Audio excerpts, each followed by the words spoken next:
हरे कृष्ण। हमें अंत समय किसको याद करना है? आइए आज की कथा ध्यान से सुनिए। श्री कृष्ण कथा में सभी भक्तों का स्वागत है। आज मैं फिर से भगवत गीता का श्लोक लूंगा, लेकिन 8वें अध्याय का 5वां श्लोक। और इन दिनों हम भगवत गीता को समझने का प्रयास कर रहे हैं। आगे चल के हम भागवत के श्लोकों पे भी चर्चा करेंगे। मैं फिर कह रहा हूं, मैं आपको छोटी छोटी कथाएं भी भेजता रहूंगा, लेकिन थोड़ा भगवत गीता को समझते हैं। पर इस बीच में कहूं, क्योंकि आज तो 17 दिसंबर है, लेकिन 19 दिसंबर परसों सोमवार को एकादशी है, सफला एकादशी।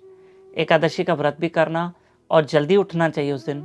सुबह ब्रह्म मुहूर्त में 5 बजे से लेकर 6 बजे तक, टाइम चेंज है ठंड के कारण, 5 से 6 सुबह में यूट्यूब चैनल दामोदर दास पे लाइव रहकर मेरे साथ जरूर जप करना और हरी कथा सुनना। चलिए, अब हम जब इंसान की मृत्यु होती है तो वो किसको याद करें? अंत समय किसको याद करें?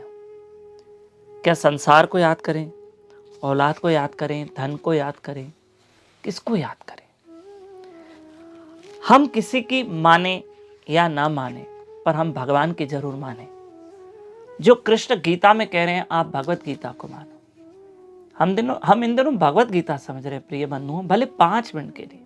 एक छोटा सा लाइट डोज है ये आपके लिए 5 मिनट का, और आगे फॉरवर्ड कीजिए।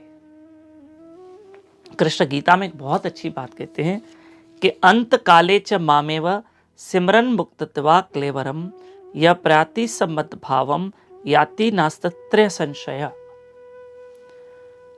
जीवन के अंत में, कृष्ण कह रहे हैं, जीवन के अंत में केवल मेरा सिमरण करते हुए जो शरीर का त्याग करता है, वह तुरंत मेरे स्वभाव को प्राप्त करता है, इसमें रंच मात्र भी संदेह नहीं है।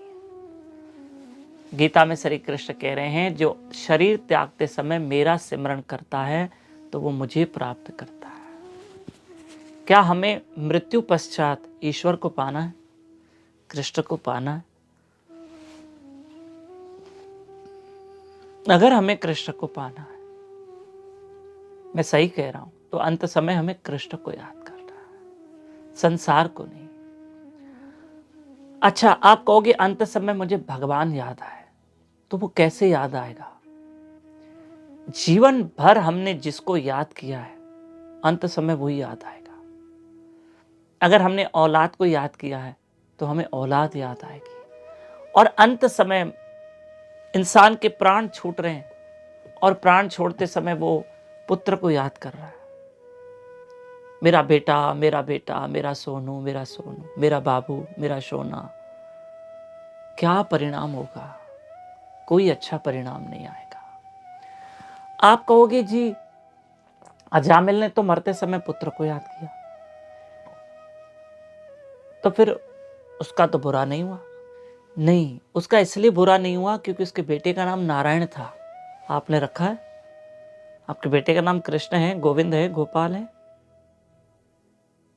अरे हम तो बच्चों के ये नाम रखते भी नहीं है।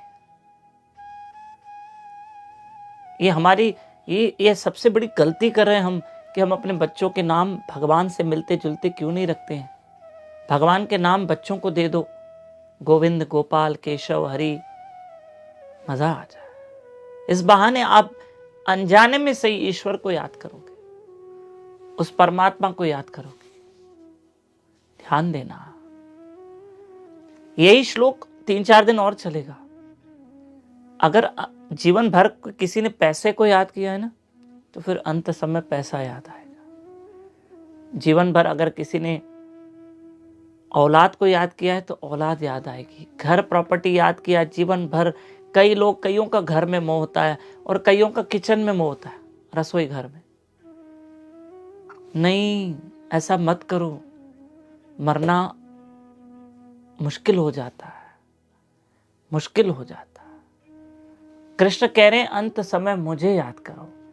तो मैं आपको कल बताऊंगा, परसों बताऊंगा, 1-2 दिन तक इस विषय पे चर्चा होगी कि अंत समय में भगवान कैसे याद आए, क्योंकि कृष्ण ने कहा मुझे याद करोगे तो मुझे प्राप्त करोगे। तब तक के लिए तो खूब मेरे हरि का भजन, हरे कृष्ण कृष्ण कृष्ण हरे हरे, हरे राम राम राम हरे हरे। प्राण त्यागते समय हमें कृष्ण याद आने चाहिए। वो कैसे याद आएगा, मैं आपको कल बताऊंगा। हरे कृष्ण।